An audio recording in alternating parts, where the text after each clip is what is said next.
Hello, today I'll show you a wide range of products and techniques you can use to take care of and maintain any smooth leather, not just Chrome XL leather, which these boots are made of. Aside from boots, this can apply to dress shoes, bags, wallets, belts, and more. The demonstration here will be with these Grant Stone diesel boots in Color 8 Chrome XL, which I reviewed in the previous video. I already rubbed out most of the marks left behind by salt just using my fingers, and by rubbing the soles on snow. Now I'll use a damp rag to wipe off anything left over. Then brush with a horsehair brush, which I also got from Grant Stone. After that, this could be called clean in most cases. There will be little to no dirt left to be abrasive and damage the leather. To be more thorough, you could remove the laces and clean the area behind them. Usually shoe trees and even stuffing paper can help retain the shape of leather and help remove moisture between wears. To be extra protective when cleaning and conditioning, you could put in full boot trees, which will usually be made of cedar wood just like the shoe trees I took out. This isn't entirely necessary, I'm just showing you the least to most comprehensive options. The main reason to do this is so the leather holds its shape better, because it isn't pushed down during brushing, especially important around the tongue, vamp, and shaft areas, which are softer and more flexible compared to the toe and heel areas. Though when I store boots in between wears, I usually just use shoe trees because they're easier to take out and the extra material around the shaft isn't necessary, since most moisture is in the toe area. Now I use a damp rag and wipe down any dirt or marks left on the upper leather, and also wipe down the midsole and welt. After the leather dries, it's off to conditioning. Let's look at a few conditioners, starting with the first and most common recommendation, Venetian Leather Balm, which I found out you should shake. That explains why I first thought it was too runny and watery of a consistency. If you don't shake it, the dense parts of the mixture sink to the bottom. After shaking, it's much more of a consistent cream texture.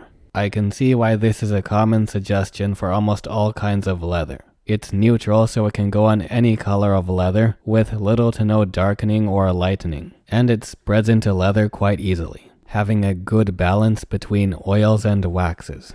Though if you want something that spreads even easier and changes the look of an oily leather like this Chrome XL even less, try Saphir Oiled Leather, sometimes called Greasy Leather Cream. It feels like it has less wax content than the Venetian because even after I shake it, it's still a more runny consistency. Overall, it just feels more thinner to the touch, which makes sense because it's also more oily. On the opposite end of the spectrum is Saphir Renovateur, which doesn't normally have to be shaken or mixed due to its thicker consistency. It feels more waxy, which is why I think it naturally produces more of a shine. So when applying to more oily based leathers or more casual leathers, putting less is usually better to avoid an overly shiny leather. In general, only use 1 or 2 very thin coats of conditioner no matter which one you choose. You really don't need a lot. After the conditioner is applied and settles into the leather, it takes on a foggy or hazy appearance and begins to feel sticky or less smooth. At a minimum, wait for at least 10 minutes for your conditioner of choice to settle into the leather, so it gets absorbed more thoroughly. If you wait even longer, like overnight, that's even better, and I find you have to do less brushing after. In addition, waiting longer before brushing and buffing up the conditioner produces a better foundation to polish on when shining up dress shoes. Though since this is a more casual leather and I want to make the video faster, I'll just wait around 15 minutes. Later, you may notice some parts with Saphir Renovateur end up being a bit shinier than the parts with a Venetian Shoe Cream, which are in turn a bit shinier than the areas with Saphir Oiled Cream. So as I brush the leather after letting the conditioner air dry, I will say I used the same brush I used for cleaning. Ideally, it would be best to have a brush for cleaning and a brush for brushing conditioner and polish. But I find it doesn't really matter, even when I polish dress shoes, because I use a damp rag to wipe first. Most, if not all, the abrasive dirt is removed. So even if there's just a bit of dirt left over, it will quickly come off when brushing. I have a separate black brush for polishing and conditioning black dress shoes. Then the one on screen now is used for basically everything else, from neutral conditioners to various shades of brown shoe cream, and even some red shoe cream we'll see later. Again, it would be ideal to have a separate brush for every color and shade of color, but practically, as long as the colors are in the same general range, and you wait for the cream or conditioner to dry properly, there will be little to no color transfer between the brush and the leather. And overall, try not to overthink leather care too much. All the products mentioned here nourish and protect leather quite well. They might just differ slightly in the appearance they leave behind due to their ingredient composition. But in general, Renovator is the way to go for more dressy and wax-based leathers, especially if you want to build to a mirror shine. It just matches that kind of leather better in terms of the look and producing a solid foundation to shine on. On the other hand, if your leather is more oily and or you want to avoid having a stronger shine to keep a less formal look, Saphir Oiled Cream is the way to go. So far, I haven't found anything quite like Saphir Oiled Cream, so if you found an alternative contender that's comparable, please let me know. Then Venitian Shoe Cream can be considered the best all-round, do-it-all conditioner. Both Venitian Shoe Cream and Saphir Renovator have comparable competition, with similar products that have as much if not more natural ingredients. There's Cobbler's Choice, Armstrong's All Natural, and Pure Polish, which I haven't tried but I've heard good things about. Also, some shoe and boot makers such as Viberg, Jim Green, and I think Red Wing have their own leather care products.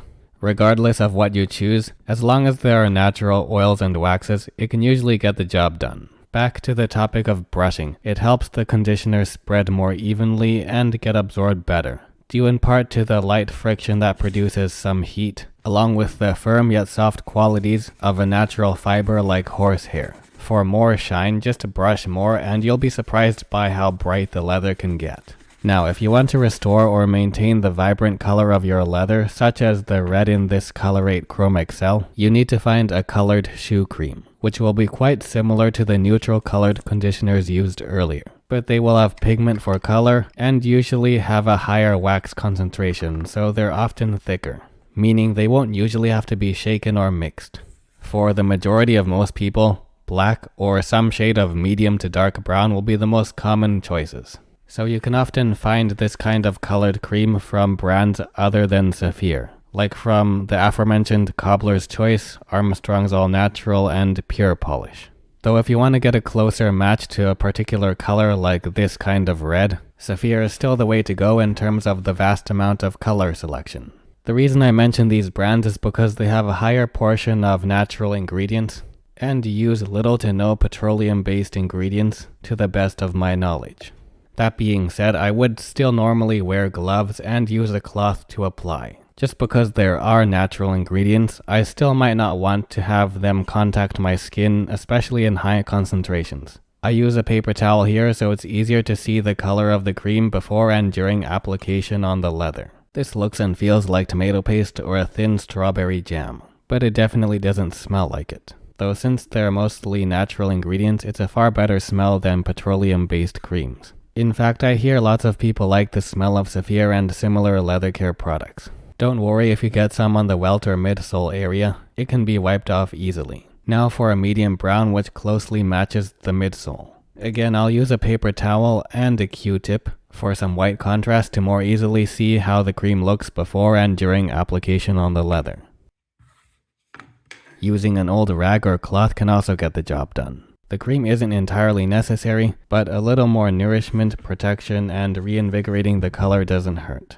Just rubbing a thin coat of neutral conditioner once in a while can also be good enough. It's alright if brown cream gets on the black rubber outsole. It blends in very well and is practically invisible. Then if you get some cream on the welt area, it's also okay. It comes off very easily and still blends into the overall color scheme quite naturally. Darker brown can better cover up damage. It will darken just a bit, but not too much. The sharp contrast between the medium brown leather midsole and darker brown Colorate Chrome XL upper will still largely be maintained. This is also how I covered up most of the damage to the leather midsole of my Grant Stone diesel boots in Loden Suede, which was my first ever video review. Then it's also helpful to put on a coat of wax polish, the same kind used to polish dress shoes. It's kind of like waxing a floor, so dirt doesn't accumulate so easily. And if dirt does make it on, it's even easier to remove. Even a thin layer provides a great seal, but you could build up that wax barrier for extra protection and a sharper look, kind of like finely polished wood furniture. Again, you could use your bare hands, which provides more feel and control, along with heat from the fingers to help the wax melt and spread faster. However, I'll use a paper towel again to show that even if you do have some excess brown cream left over, it's okay and can come off relatively easily. In general, wait at least 15 minutes between coats of cream and polish. The polish can also go along the welt. Then brush between coats of cream and wax polish so that the midsole gets a nice even finish. Also, this section under here, which forms part of the heel block, could get some conditioner and polish to help it last longer and increase the chances of it being able to be reused during a resole. If you don't want the midsole and heel block to reflect a strong shine, just lightly brush with a cloth for a few times instead of vigorously brushing for a while. If there's more damage, such as at the front of the boot here, it can take several more coats and a whole lot more brushing before the damage begins to get covered up, to the point where it's not very visible unless the boot is close up. You could also put polish on the leather upper for extra protection and gloss, or to try and lessen the impact of creases, dents, and scratches. Note, wax can change the appearance of a more oily leather like this Chrome XL. And this isn't a major issue, just a matter of preference. Like I mentioned in the review of these boots, the gloss will eventually fade away, and at that time you could change out the laces for a more informal look. Well, that's how you take care of leather with various products and techniques for different levels of shine and damage treatment.